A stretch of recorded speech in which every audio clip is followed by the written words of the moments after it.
André Chêne, professeur ordinaire à l'Université de Liège à la Faculté de médecine, par ailleurs chef de service de diabétologie, nutrition et maladies métaboliques au CHU de Liège, au Sarthe de Mans, et également directeur de l'unité de pharmacologie clinique au même CHU.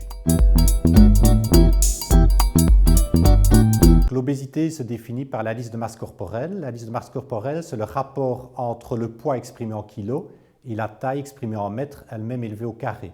Si la valeur dépasse 30, on parle d'obésité. Si la valeur est entre 25 et 30, on parle de surpoids ou d'excès de poids. Compte tenu de l'augmentation de la prévalence de l'obésité à travers le monde, on estime de fait actuellement que l'on meurt plus d'obésité que de malnutrition. Alors bien évidemment, l'épidémie a commencé aux États-Unis, mais on s'aperçoit que dans tous les pays du monde, y compris d'ailleurs en Europe, l'augmentation de l'obésité devient de plus en plus importante. Alors ce qui est curieux sur le plan sociologique, c'est que dans les pays riches, les pays industrialisés, ce sont plutôt les sujets pauvres qui sont obèses. Tandis que dans les pays pauvres, c'est l'inverse, c'est plutôt les sujets, les nantis, les sujets riches qui sont les plus obèses. Alors on estime en Belgique, par exemple, que dans la population adulte, 35% des sujets sont en surpoids, c'est-à-dire entre 25 et 30 d'indice de masse corporelle, et 15% sont obèses, c'est-à-dire au-delà de 30 kg par mètre carré.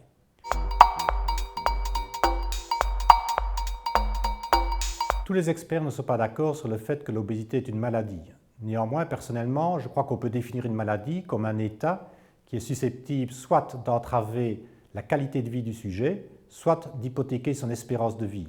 Et à ce titre-là, on peut dire que l'obésité, d'une part, diminue la qualité de vie des sujets, et d'autre part, également réduit l'espérance de vie. On estime en effet qu'un sujet obèse va avoir 5 à 10 ans de vie en moins qu'un sujet non obèse exposé aux autres mêmes facteurs de risque.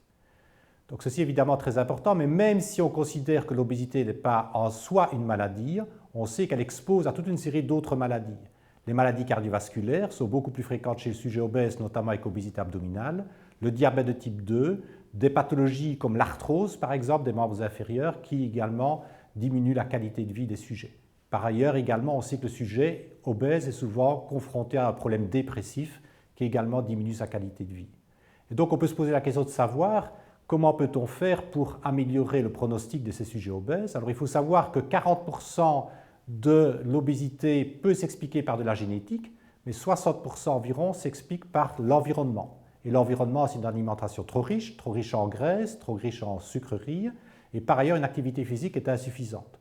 Et donc on voit bien du point de vue santé publique, il faut absolument faire une promotion d'une part d'une bonne hygiène alimentaire, et d'autre part d'une activité physique régulière, et cela le plus tôt possible dans la vie, mais également tout au long de la vie, y compris chez le sujet âgé.